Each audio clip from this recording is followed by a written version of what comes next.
Good afternoon.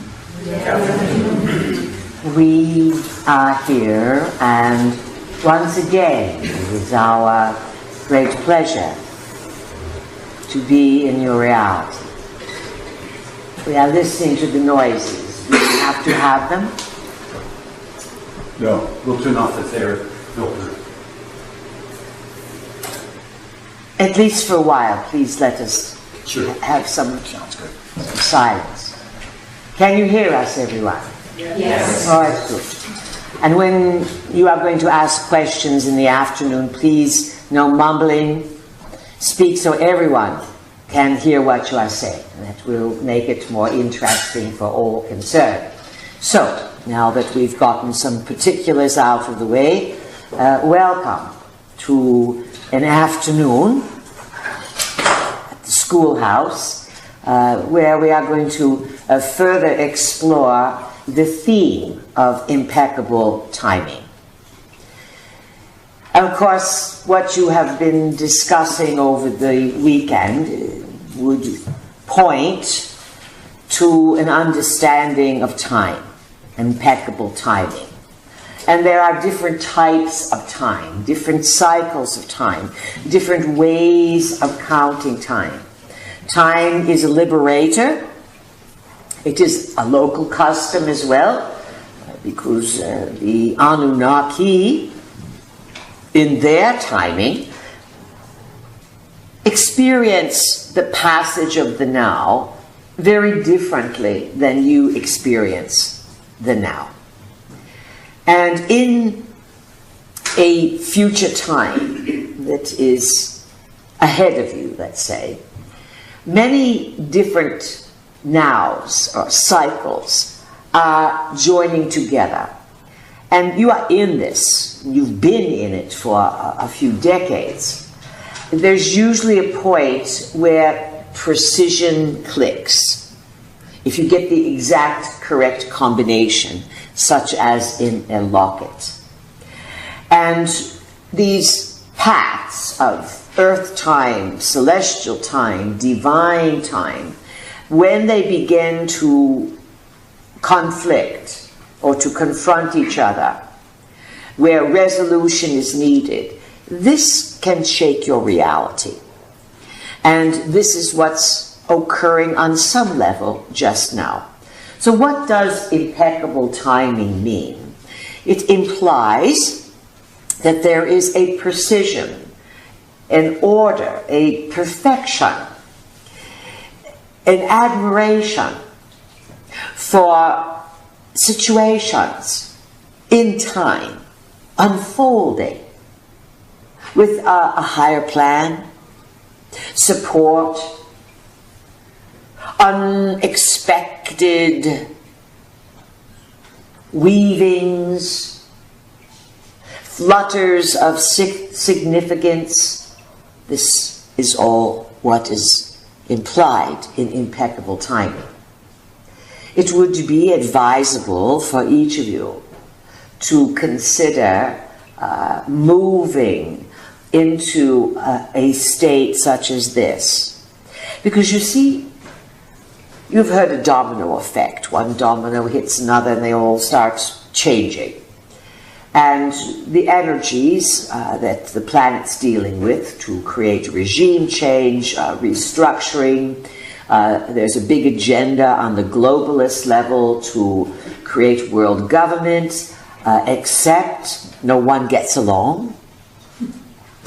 It's not like the early USA where there was a compelling desperation to create freedom, to move against something, the English crown, and even the early American visionaries. The story is that unknown visitors appeared amongst their midst to inspire them. Sound a little clever and familiar, yes? Unknown visitors could appear and do appear periodically to inspire the human domain. So the challenge is with embracing impeccable timing is at some potential point, perhaps this autumn, things will start moving very quickly of their own volition. the domino effect. And the globalists want to dismantle certain things in order to insert a global government, a, let's say, different way of people giving up their autonomy. There's been great push to dismantle the US Constitution. The timing is appropriate, absolutely. One way or another, you will have to review the values of your stated purpose come 2022, 2024. The reason being is that you will be in a Pluto return to the US Declaration of Independence. So all these ideas are up for certain rehabilitation, reconsideration.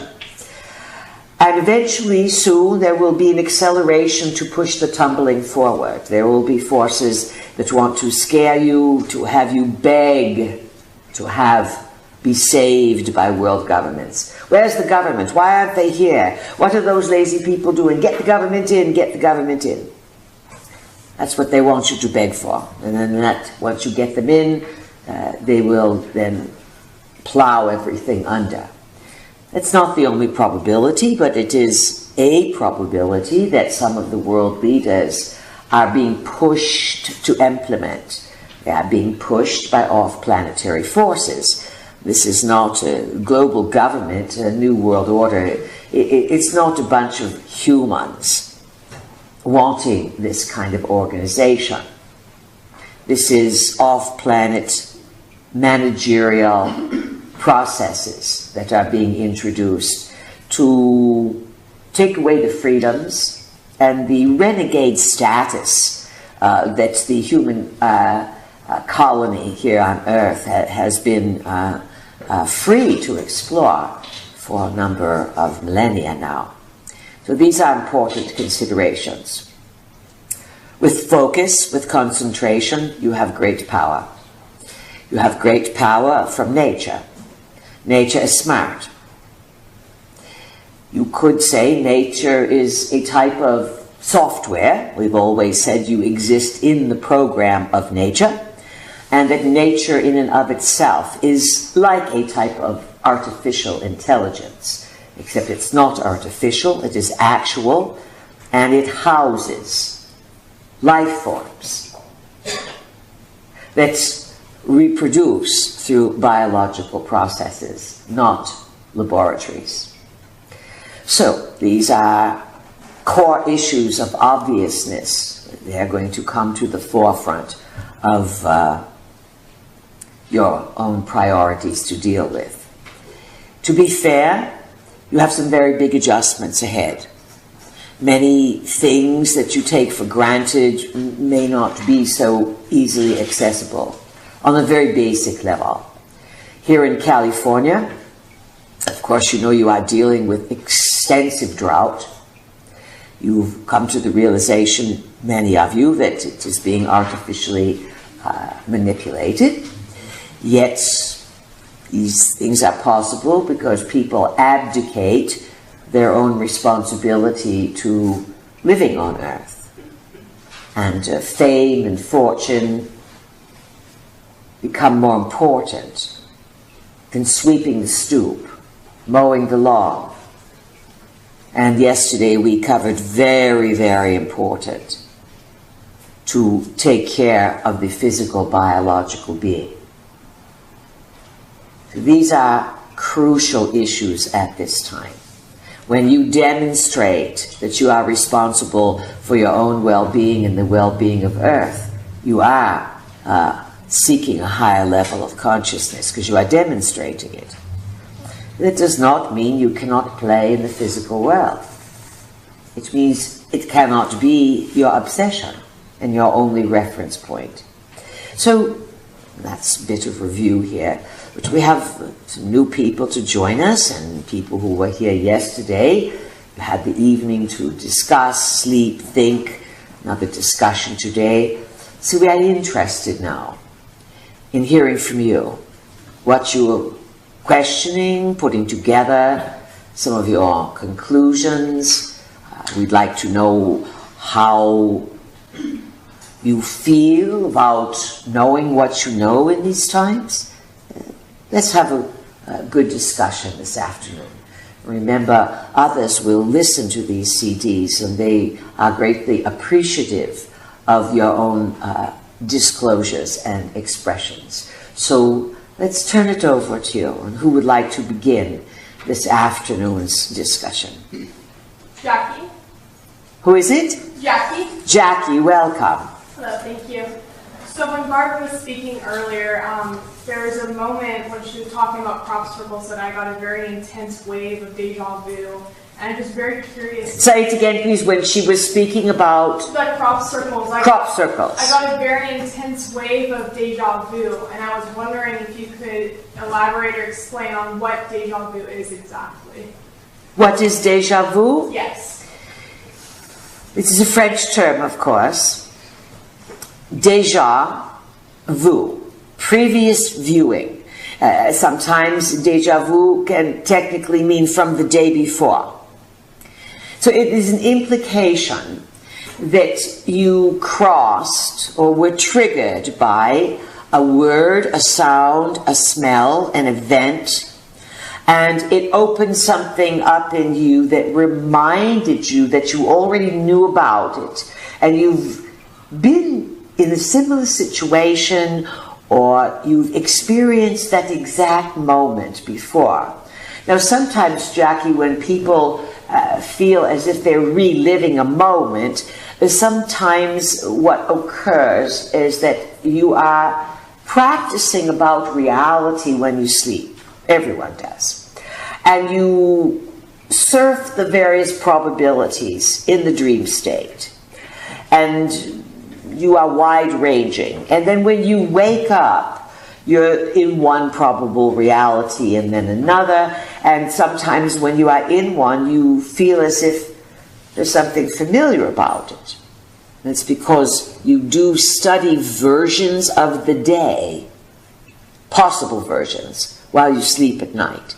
It's so automatic that most of you remember snippets of dreams, or your dreams seem to be in one timeline. And yet in actuality, this is one of your psychic gifts. This is why sometimes the advice, or you say to yourself, I'm going to sleep on it. I cannot decide today, I'll sleep on it. Yes, it's an expression. And when you sleep, even without setting the intention, the body starts processing the various possibilities. This is why when you wake up in the morning, you are in a very clear, fresh, having just done a lot of research, and you make some of your very best decisions. If something is weighing on you, acknowledge it in the evening, and then simply say, I'd like to work out a solution, or I'd like to have some clarity of mind, or greater ease on the situation. And you forget about it.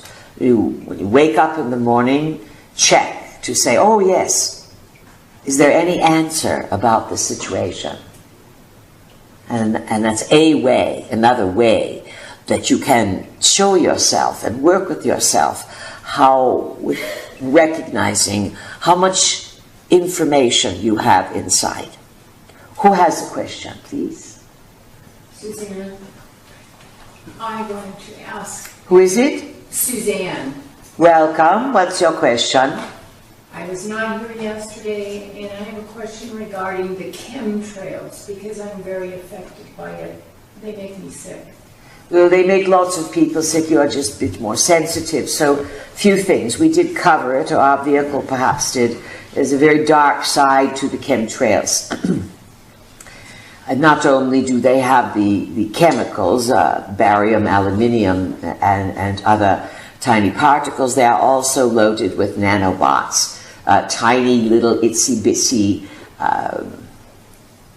devices that coalesce when you breathe them in, and they build antennas inside the body. And it is a way that those who are not strong can be weakened. The lungs represent grief. So if you are, for example, a person who is in some kind of grief, your lungs would automatically be weakened, and then you would be more susceptible to the effects of chemtrails. The antidote, Suzanne, that we were discussing yesterday, everyone is going to be facing health crises that are going to blow up in the next year. You must boost your immune system and find the foods, the methodologies to create a stronger immune system. We recommended a book yesterday called the Dictionary, Complete Dictionary of Ailments and Diseases. It has, you can look up sensitivity and lungs, and it would say to you, oversensitivity. A person who is not using their energy properly, afraid of taking power and claiming, so the energy is misdirected, so they are sensitive to things rather than using the power of the psychic to tune into things. It is a misdirection of energy, very common. Do not take it personally. You also have some genetic weakness in the body because the family, in your family, there is, as we read the frequency, I'll give you a little personal, but it applies to many people. There is a propensity in the genetic line to not get over grief, to find death when someone dies to be the end, and to feel as if life has ended. This is very common within the human domain. Again, the grief gets stored in the lungs, and then the whole concept of dying becomes a frightening experience, and this is how the Anunnaki and others control you. You are afraid of a natural process. Watch a flower. They don't freak out when their turn's over. There's a grace, the growing, the budding, the blossoming, the day in the sun, or the shade, or whatever. Also, with these chemtrails, the people who do breathe in these particles, which is all of you, if you are easily manipulated, then these antennas in the body could be used to remotely control your behavior. We mentioned yesterday that in 1976, patents were issued that involved remotely controlling human behavior. Now, obviously, if the patent was issued, it was demonstrated to have some sort of effectiveness. Today, 40, 50 years later, the effectiveness is how do you get people to want to be remote controlled? You can implant them, as Jose Delgado did by putting a chip in a bull and having the bull charge him, and at the last second he pressed the electronic device and the bull came to a screeching halt because it was implanted with electrodes. So can you see how chemtrails then became a worldwide way of implanting people and then controlling them? You do have power over machines, electronics, consciousness, all things, but you have to kick into gear. How to boost the immune system? These are really important things. One of the biggest things that weakens your immune system is stress. What is stress? It is a word that everyone uses, you banter it around, but you have become as a people so used to living under stress that you don't recognize stress. But stress is, you have too many RPMs. And you're not taking care of the biological being. So you're running it into the ground with, we've said, electronic devices, Wi-Fi, bad food, but even those things can be overcome. But you don't want to stop. Many of you have forgotten the life of living in a hammock. But you get the job done and you are aimed for the hammock. You're going to nap and rest. You've forgotten how to rest. And the interesting thing is that you live in a time where even stores on all the corners have chairs that are so inexpensive to help you put your feet up. But you don't do it because it's the phone, it's the grandkids, it's the neighbor. You have become so fanatical in filling up your time that many of you would never in a million years think of not picking up the phone when it rang. You don't know what it's like. You are controlled by buttons and beeps, and if someone doesn't call you, you don't know how to hang out for an hour or two doing nothing, so you would fill it up by occupying yourself. You think this is being busy. This is creating stress. This weakens the immune system. And then again, as you are asking with chemtrails, you have not accepted your psychic sensitivity, Suzanne. Accept it, redirect it, study under someone to help you bring it forward, and you will strengthen what is giving you difficulty. And it is a good question and a general answer for many people. Who else has questions? This is John. Who is it? John. John, yes. I'd like to know more about talking about the regime change. Who are the players? About the regime change. Yes, it's coming, and who are the players, and how is it going to be a change of just how things are done, or is it Say it again. Is it how things are going to be done, or who is in charge, and what are they in charge of? all of it? So John is asking. He wants to know about regime change, referring to the Anunnaki's habit of living in divine time. That is their name for the 3,600-year cycle, versus Earth time, 365 years, and they meet and agree in celestial time. Celestial time is a time that is defined by the precessional cycle, and the changing of the precessional cycle, 1 degree every 72 years, after 30 72s, the new celestial time begins.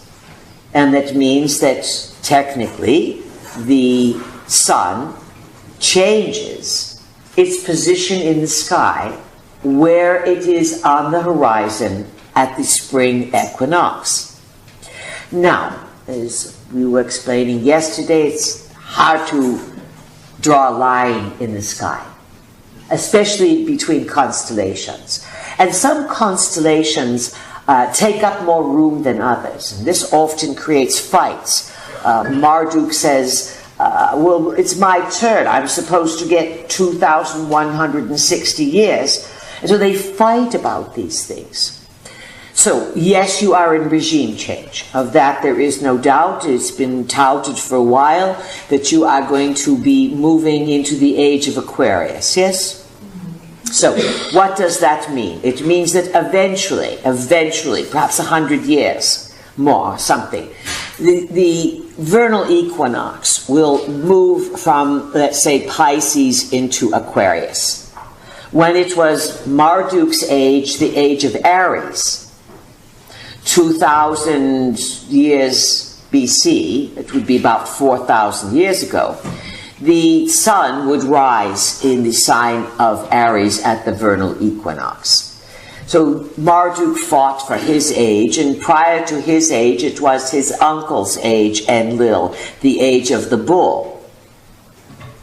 Enlil's sign is the bull. And Enlil has also come to the Pleiades to create some problems there. What you must understand is that these regime change, these rulers, they have a wide range of territory. And they send ambassadors, they send princes and kinglings, and it's just as you have it on Earth, only in the cosmos. And it's lots of contention. So there's no specific time for regime change. None. It's impossible in terms of earthly. So this is why your G8s, G7s, whatever numbers they are playing with, your Bilderbergers, the different elitist so-called groups who make global decisions, they don't know what to do. Here's an example. So Marduk ran the Age of Aries, and the way he started the Age of Aries was, or the way he accepted it was his turn, is that his son and his cousin started a nuclear war, 2024 BC. It was a tit-for-tat, silly war, but it created a lot of nuclear destruction. Sinai was the main target, and parts of Mesopotamia, etc. Quite a few other areas that have been excluded, more into northern Africa. Lots was destroyed, lots. Lots had to be rebuilt. And so everyone surrendered. They said this must be the sign that it is Marduk's age. Then there was another age change, regime change, 2,000 years later approximately. Every 2,000 years they get revved up because they know it's coming within 100 years. Then it was the regime change, and Marduk did not want to give up power. So Marduk created another image of himself as the son who was sacrificed for the great father on the cross. You get the picture, yes? The cross, of course, being the planet Nibiru, and the contention of, it's my turn, I'm willing to die for my turn here, to be the princeling, the king of earth, the king of kings. It's all these expressions that have to do with Christianity are all Anunnaki tit for tat. So now what John is asking is, are you in regime change now once again? Yes. Whose turn is it? You've gone through Aries, you had Pisces. Pisces was water, Enki is water, yet Marduk snuck himself in there. Enlil and his family line, they want their turn, but it's not their turn. It's the water pourers Enki's turn. There's big fights over the stealing of other cousins and brothers' turns. But the rationale is, well, you go to that other colony up there. You don't have to be on Earth. You've been stationed here. It's beyond you now, but this is what's being played out. Will it be different? Yes, the Aquarian age is about it is technically about a more connection of the wider range of humanity, but the dark side of it will diminish your distinctions as individuals. Aquarius is not an individual sign, even though individuals may be quirky and weird and do weird stuff. It could be the age of Aquarius, the beginning of a lot of strange things being brought forward again that were very much in vogue during Atlantean times. It depends what humans want to do. Do you want to take ownership, finally? Can you manage your planet? Yes, you have the capabilities, but you must become 1,000 times more psychic, 100,000 times more psychic, and fair, and knowledgeable. These are some things to think about. Anything else, John? It sounds like that Marduk had 3 turns if he gets the next one. Well, let's say that he's had his turn and then he has infiltrated other turns. And you know how there's a saying, power corrupts. You get there, you don't want to retire from it, and no matter how much money you have, it's never enough. Yes. These issues are all being played out to the extreme. Extreme. And remember something. No matter who you think these Anunnaki players are, that's not who they are. We do our best to give you pictures of them. And sometimes we color our characters, some we approve of and some we don't. But we are simply giving you a storybook in oral capacity to trigger the pictures that are already in your DNA. There's much inside of you that's being made in order that if you give yourself time, the pictures will start to make sense from within. We'll move around and come back to that concept. Who has a question? Yes, this is Catherine. Catherine, yes. It triggers something I've been wondering about, and that is what you have referred to as Enki's gift. Enki's gift. And when I think about impeccable timing, and listen, that we must be very close. And it is very close. So, it's already activated. Oh. To some extent, but not in full blossom. Yes. Remember yesterday we were talking about some pretty wild subjects and we said, oh, here they come. Remember? You had a good laugh. The helicopter was coming over. And we said, fountain them, fountain them. Now, and everyone did it. They shot up a fountain of energy. It was quite funny. But you're not sure if you really did it. You see the difference? We know you did it because we know when we say, all right, close your eyes, picture this fountain up, close down. We have enough psychic energy to watch and see and feel you do this. You as people are still insecure, unsure. Enki's gift was a time-coded mechanism left in the DNA long ago. Because Enlil did not like the human experiment, he would have gotten rid of it and had it all redone. Enki and his sister have empathy, compassion. Enki plans ahead. What's 2,000, 10,000, 20,000 years to someone who's been around a million? It's a few weeks, you understand? You go away to another colony, you have a spa, you come back, everything's changed. Now, Enki's gift was put in certain DNAs as a fail-safe mechanism, that it could be activated, because Enki understood, and Ninmah as well, how much DNA was turned off.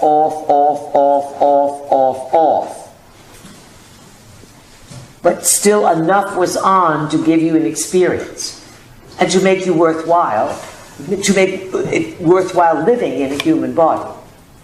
What Enki left was a code, a gift, that under proper circumstances, that would be triggered celestially or cosmically, especially by galactic center and the, let's say, roulette wheel of your solar system. That when the time was right, Enki and his sister, being nowhere near in vicinity, could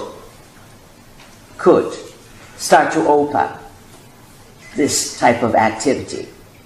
And it was set into motion slowly to open, and now it needs to pop, really pop, so that you all start to have really clear psychic understanding, so that you have strong knowings, and that you are guided day to day, not by cell phones and ridiculous applications, but by the inner coming online. You know it. You've heard the words. But as the pressure grows in the outside world and things get strange, really strange, this will pump up higher and higher.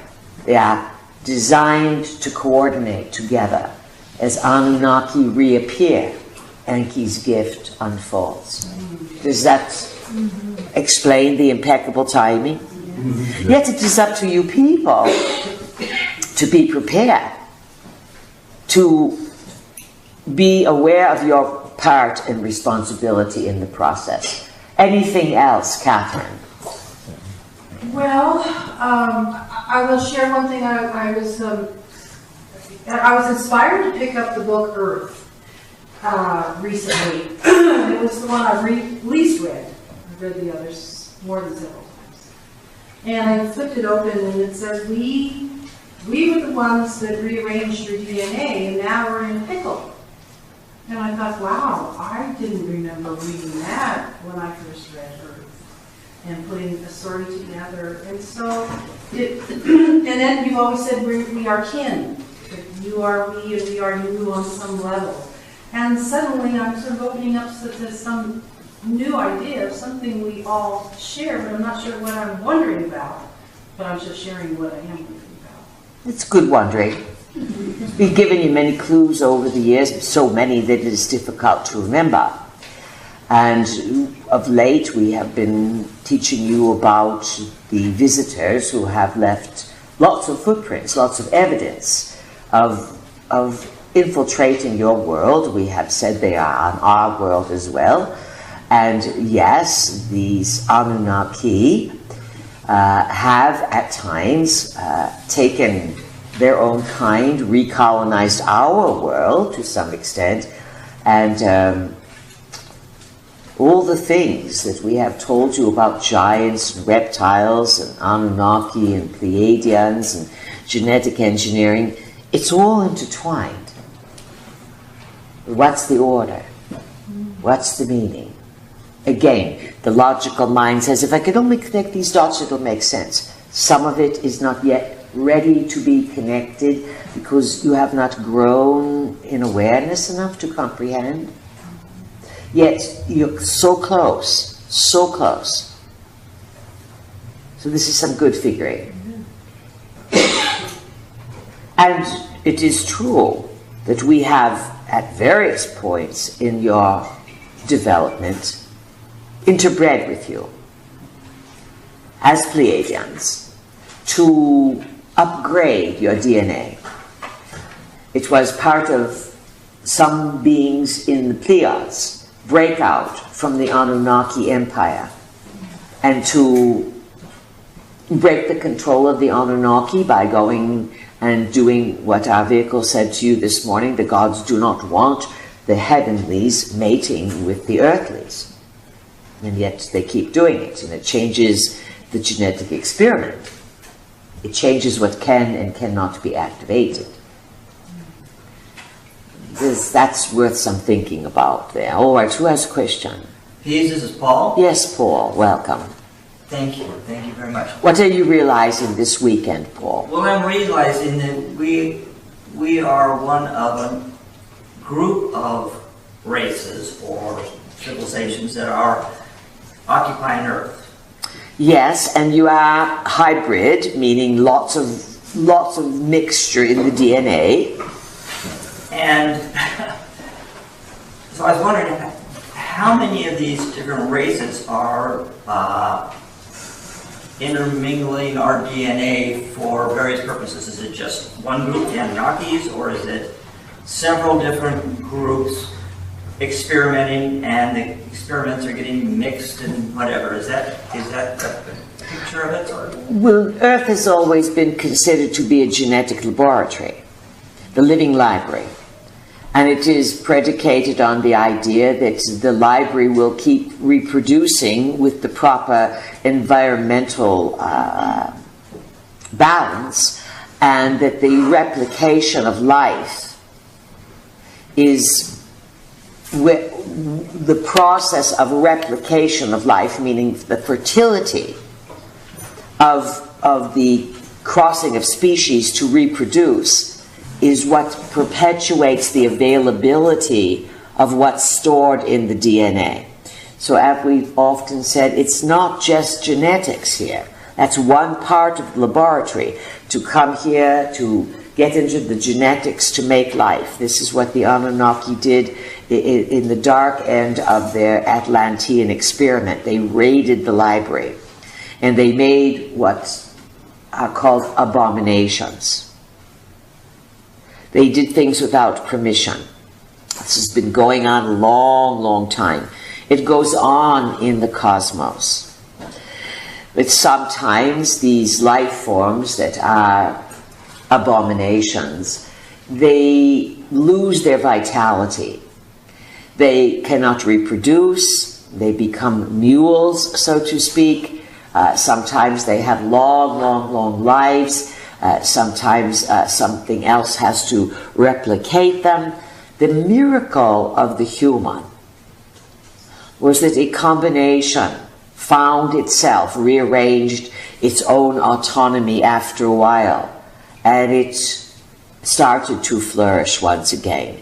If you were left alone, no Anunnaki infrastructure, religions, space mission controls, rebuilding the space portals and all this, if you were just humans on your own, no beliefs in gods and things of this nature, the environment would activate your DNA out of necessity. And you would then evolve into something of your own uniqueness. This is what is watched. But over the last 500,000 years, the Anunnaki, again, first came, according to their story, for gold. Then they started making workers. And truthfully, people, in the last 100 years, many people have been lifted off of Earth.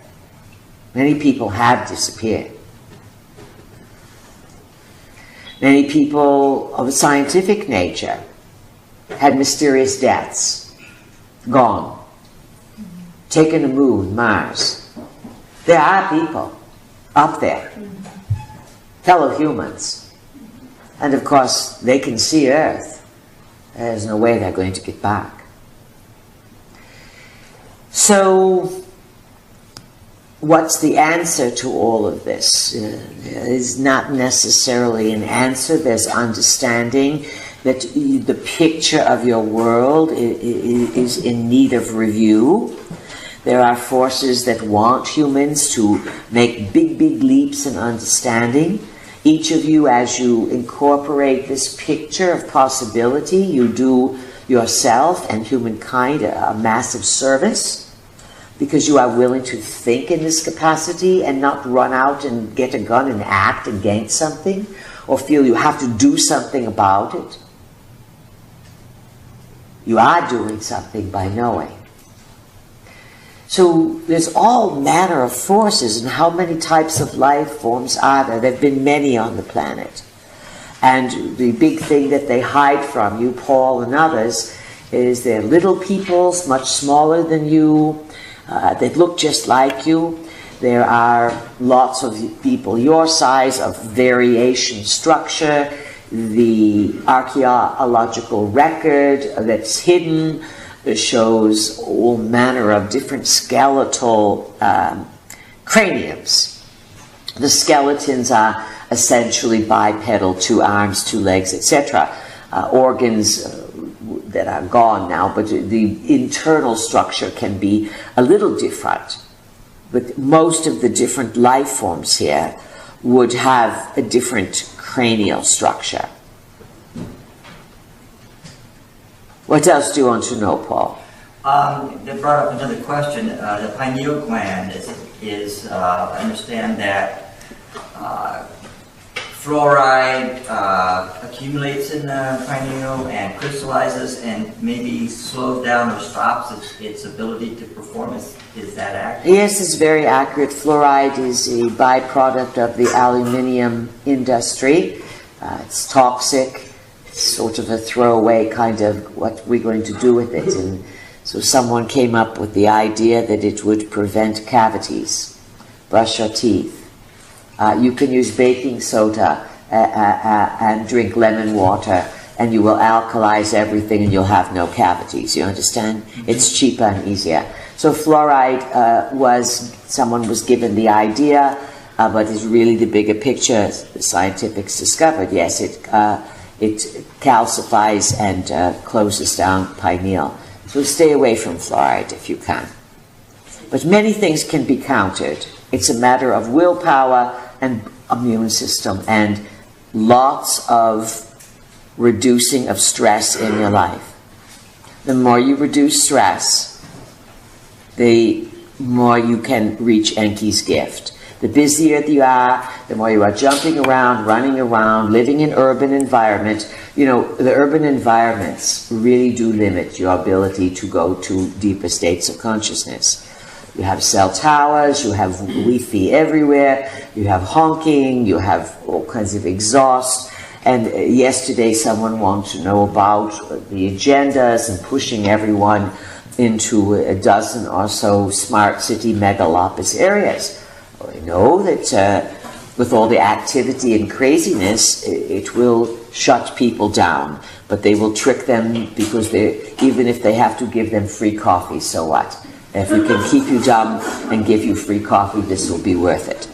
So again, you have to use your smarts. You are better in urban or rural environments, but you have more. There's going to be less support eventually down the road for rural living. The services that you take for granted today will be shut down. This is a possibility. Who else? Oh, let's go back to one more thing, Paul. The other very important thing to remember, didn't get emphasized so much, was that the Anunnaki have appeared on your world in great stature, very great stature. And some of their workers have very great stature. We are not talking stature of character, we are talking stature of skeleton. Big. Let's just say that someone's out there, you look to the horizon, and it's not the native people on their ponies holding their spears. It's giants, slowly walking across the land. And they are 15 feet tall. They are the short giants. 3 times the size of most of you. We can't picture 3 times the size. And the earth and her graveyards are full, all over, of skeletal remains of 18-footers. Very common, very, very common. We believe it was one of the Friedrichs in Germany who had a whole phalanx of personal guards in about 1500 Renaissance era. They were all 15 feet and larger, giants. That's only 500 years ago.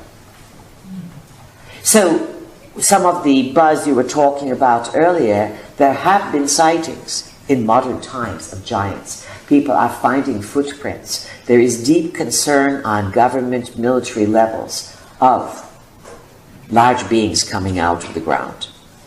The military troops have met some of these creatures in the Afghani wars, the Pakistani wars, the wars involving the old mountain areas, even from the unmountainous area. There were lots of portals and openings left in Iraq, Mesopotamia, if you knew where to go and what to do. To digress even further on this, but to tie it all together, you have a force called Isis, I-S-I-S. Isis, of course, was one of the goddesses of the Egyptian pantheon, again, Anunnaki, Enki. ISIS group now, they are an offshoot, of Al-Qaeda, Taliban, these kinds of things, US-supported terrorist groups. But they are going in to places, just as the Taliban did, and just as the Al-Qaedas did. And they are destroying records of Anunnaki civilization. Why would these groups methodically go by different names, yet keep going after the remnants of Anunnaki, Sumerian, Akkadian, Assyrian records? It's so that when the return occurs, the slate is wiped clean. By dissociating your minds and wowing you with stuff that you'll simply be mouth open, jaw open, catching flies. And there will be nothing to compare to say, look, here's their footprints. Is it going to be effective? No. No. To be truthful, you've smartened up. It's taken how long? Thousands and thousands of years for humans to reach this point of understanding. And don't bank on anyone saving you. Remember that.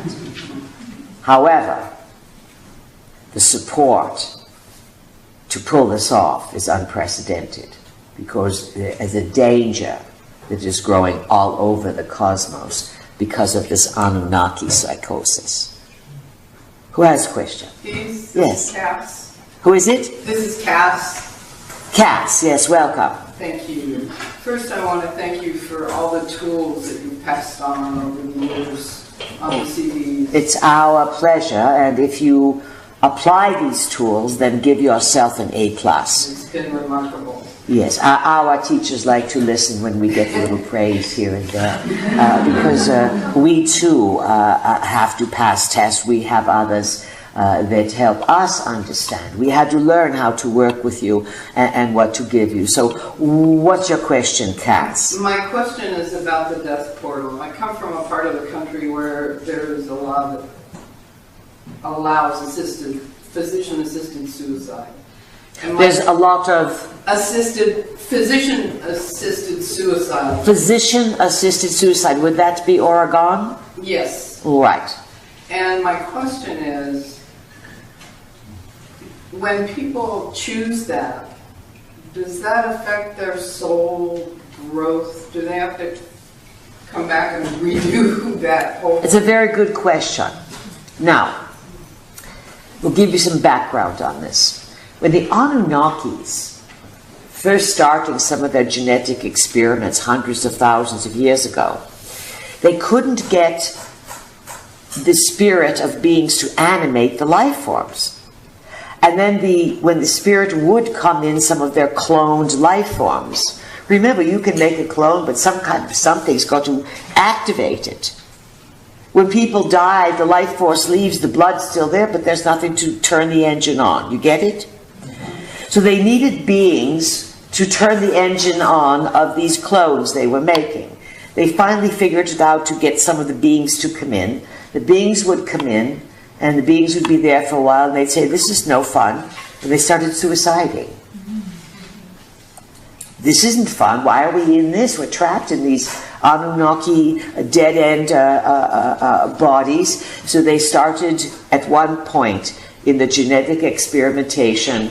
The Anunnakis had to deal with their genetic experiments self-annihilating. It panicked them. Every experiment for a long time would self-annihilate, self-destroy. Hence, the great forbidden stricture of never commit suicide, never take your life. Because if the beings kept taking their lives, the Anunnaki couldn't get workers. You follow? You see how one little something translates to something else? Now, is it a good idea to say, you know, my lover doesn't love me anymore, I got fired from my job, well, I live again and again, I think I'll just end it now. I'll shoot for another body in a few weeks. First of all, you have emotional connections, and it's the pain that you cause one another when you suicide. When children predecease their parents because they can't figure out how to cope and live and either commit suicide or exit the planet, it's devastating, devastating, emotionally abandoning to those who are there. Yet you put your pets and animals down with effortless grace and ease, even though you may not want to put Fluffy to sleep. Fluffy is suffering, and you rise to the level of compassion rather than have Fluffy go through 5 more days of dragging its body around. So this is going to be a big question. When to hold them and when to fold them. When is it okay to create assisted exit? Is it punishable? It's not punished, but if you are going to make a habit of doing this, it's going to be not so good. But if you are a person suffering, really very, very bad suffering, what you have forgotten how to do is to leave of your own volition. Some of the Anunnaki experiments, their suicide was to leave by their own volition. They didn't slit their wrists or take medications. They said, we're out here. At one time, it was much easier for humans to will their spirit out. Of course, this became a great threat for those who could do it. Women were called witches, men were called warlocks. If they could bilocate, if they could OOB, or if they could say, you think you are going to torture me? Go for it, I'm finished. It was a fail-safe ability if you needed it. Do you understand? Mm-hmm. Rather than to be destroyed or be stuck or be tortured, the body is built as a built-in, what would you call it, a parachute exit doorway, that if you knew how to use it, you could extricate yourself in time of difficulty. Your struggles with dying show how far you have dissociated yourself with knowing how to use the biological computer that you are. Yet you are closing the gap, and in the next few years, the discoveries that you can make are unprecedented. Do your best to live with grace. Does that help you, Cass? Yes, thank you. Good. People choose all different kinds of things. All right, who has a question? Jen? Jen? Jen? Yes. Welcome. Hi.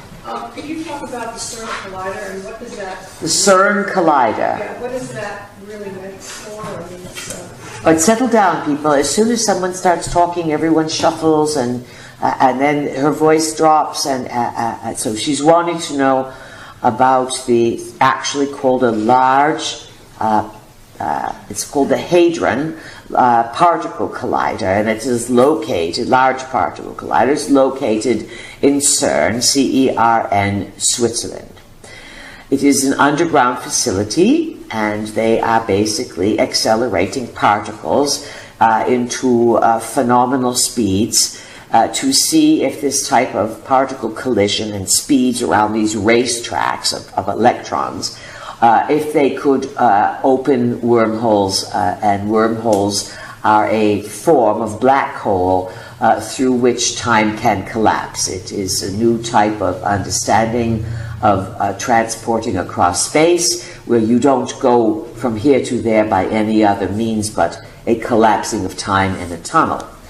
Historically speaking, this type of travel, these open portals, which were often indicated that they were within vicinity on the planet when spirals were drawn or put in stone.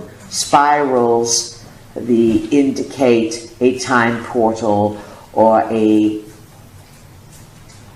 black hole possibility, because the spiral turns everything around and allows openings. Hence, in CERN, they are building a racetrack that is like a spiral. Now, it's very dangerous. What's really going on? Some Anunnaki are using CERN to transport things from here to there, and there to here. Figure it out.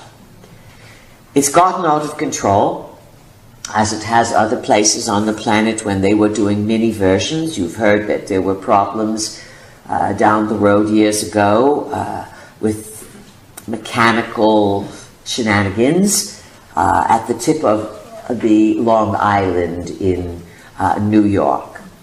We were there this summer. There were questions raised. Are there Anunnaki artifacts and devices left, still buried on the Long Island? We said absolutely. Military has built empty space over it, or graveyards, so no one will get through. Sometimes things lay dormant for a long time. Remember, the Anunnaki have the ability to utilize stone in a capacity that today you use semiconductors, capacitors, chips, things of this nature. The Anus have a technology. They use the silica within the stone. Hence the history of crystals, or something that they called maize or maize. So the structures that they have left, abandoned on the planet, many of these structures are humming now. They're coming to life. They can be reactivated by inaudible sound that can be sent from orbiting homes that are between here and the moon. And why don't you see them? Why don't astronomers see them? It's all given away in the fictionalized movies and TV shows. They are cloaked.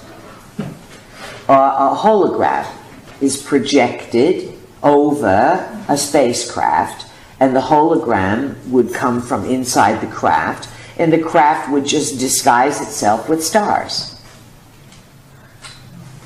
And when you looked up, you would just see space and stars. You are easily tricked. This is why you must become more psychic. That's why you must embrace Enki's gift. Who else?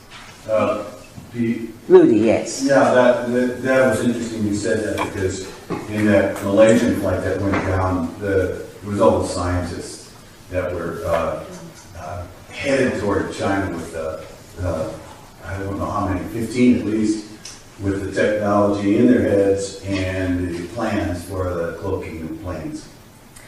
Yes, and before they left, they did some silly things about patents, etc. But that's the point, yes. Who else? Hi, Patricia. Patricia, yes, welcome. Thanks. So I'm listening all this time about the Anunnaki. In the stories, they sound a little bit like pirates. Like pirates? You know, going around and causing pillage and trouble and taking whatever they want and leaving messes. It's a way of looking at it. Think of them as cosmic buccaneers.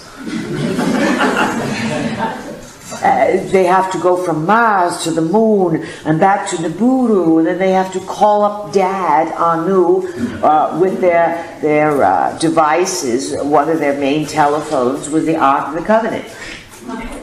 A radioactive telephone, a radioactive sender and receiver that was run on like a small mini nuke. Please continue. Saying that they have this planet that's also a spaceship.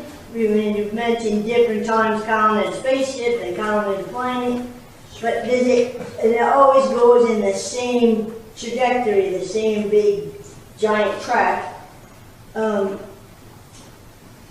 I listening, and now they're coming back, and now we're going to have all this trouble again.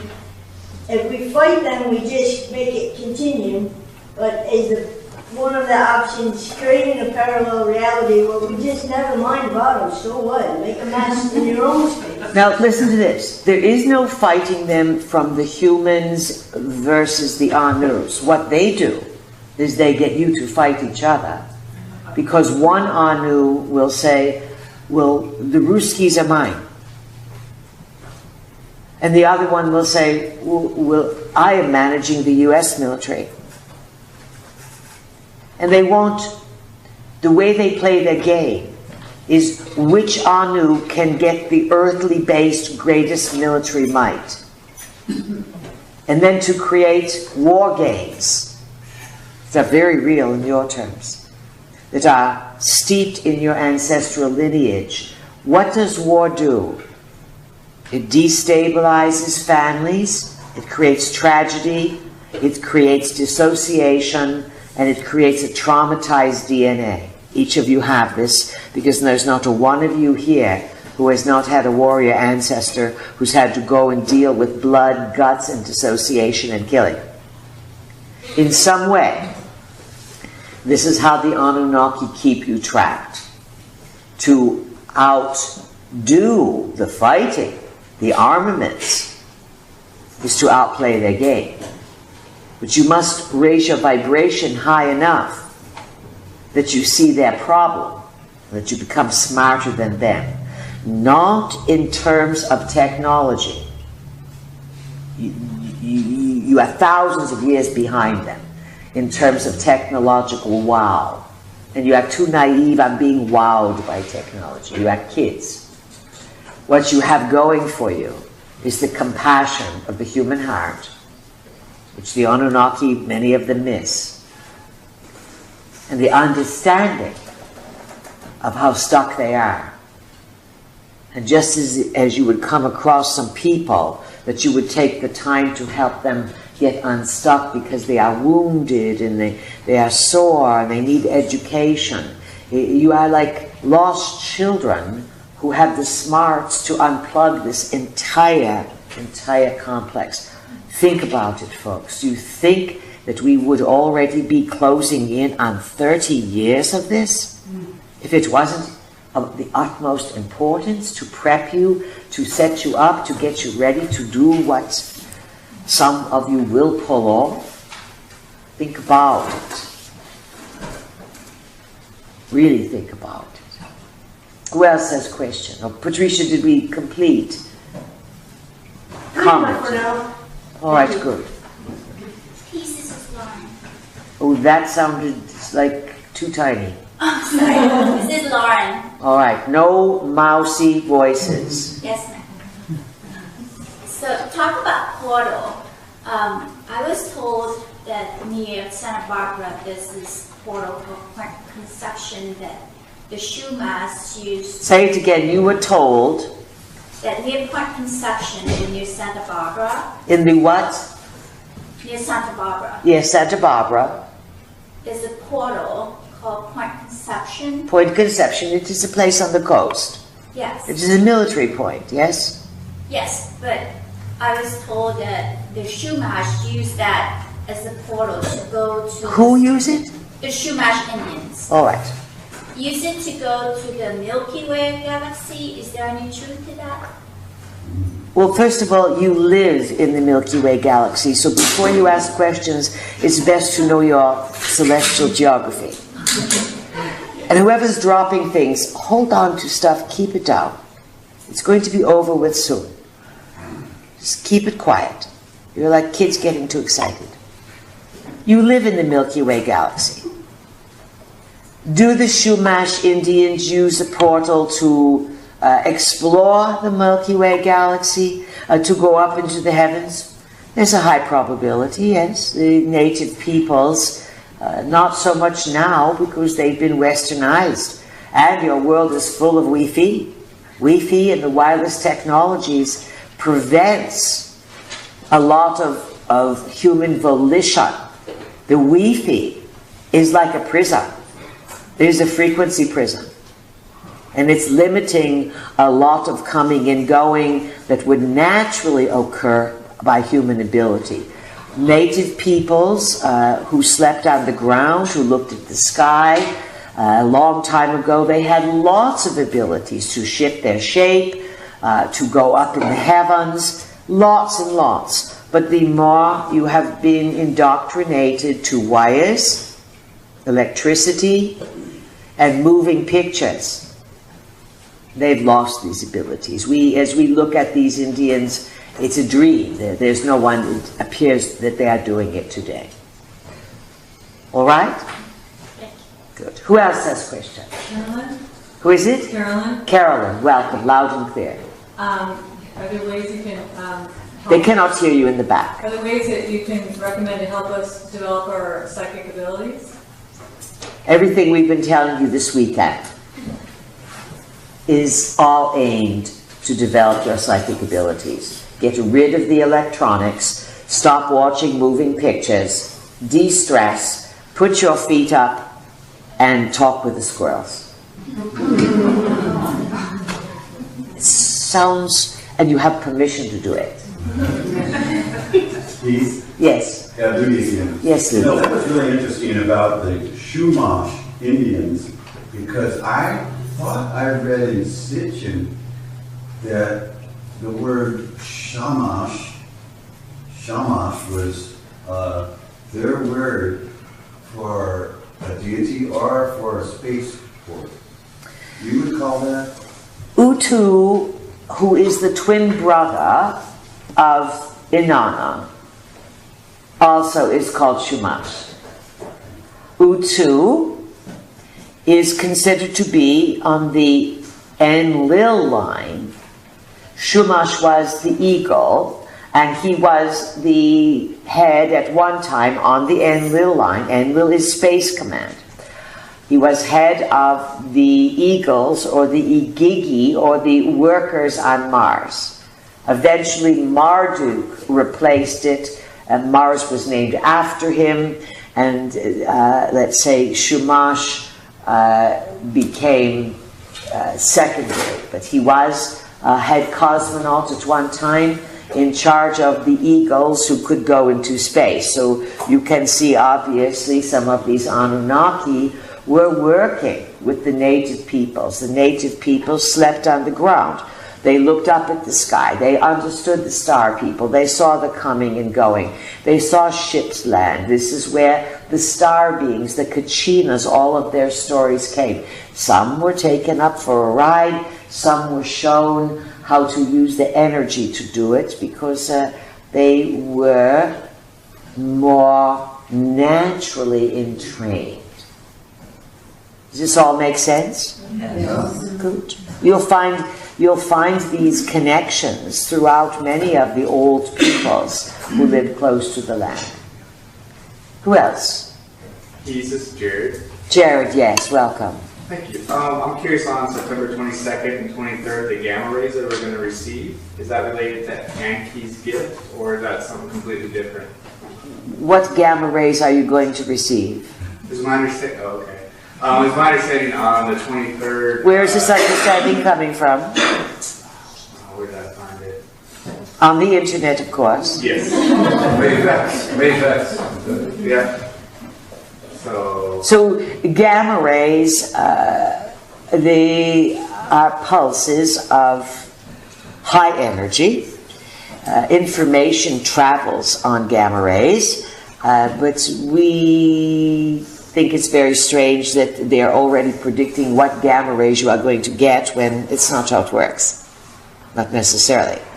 Gamma rays are the high end of the electromagnetic spectrum, radio waves, microwaves being the low end.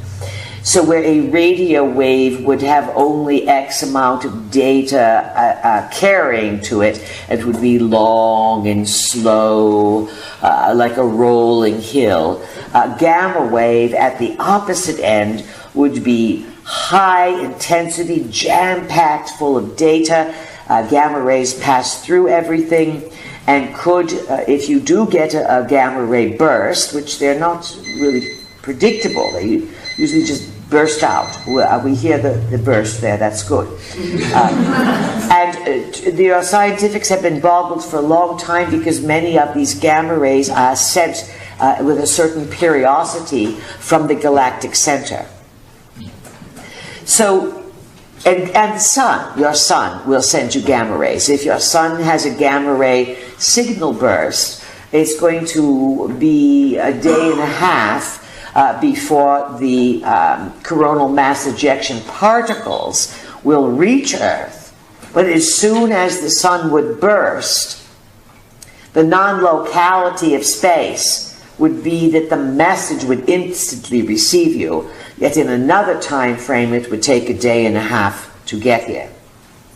All of these time frames are real, and they all operate simultaneously.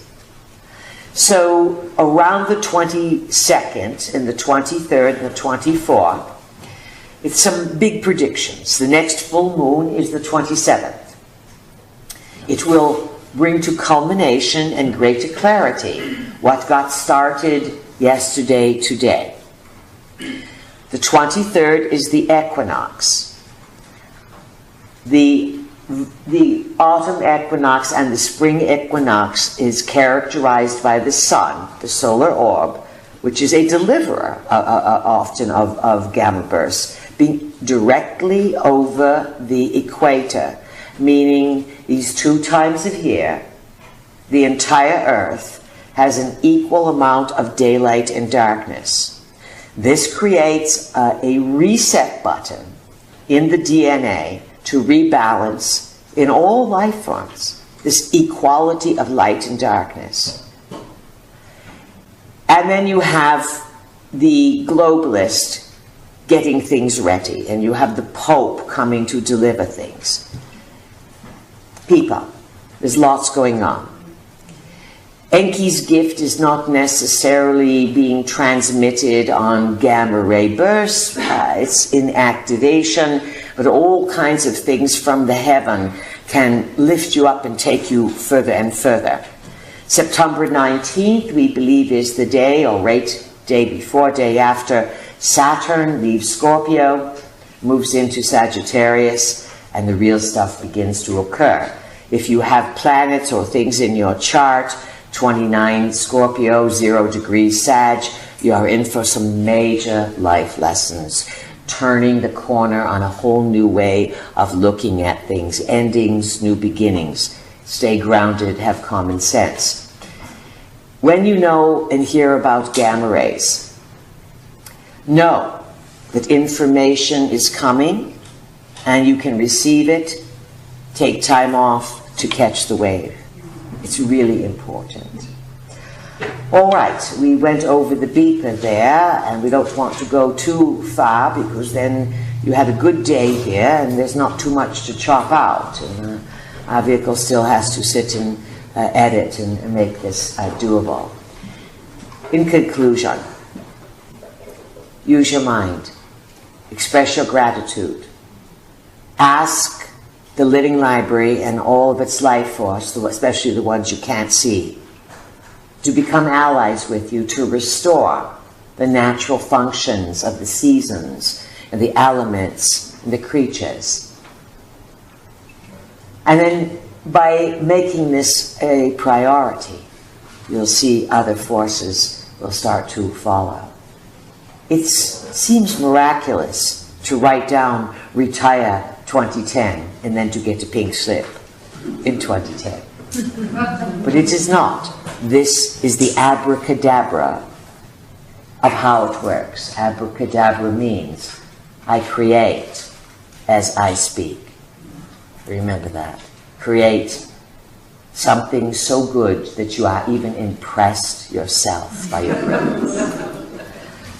It's been our great pleasure, dear friends. Good afternoon. Thank you.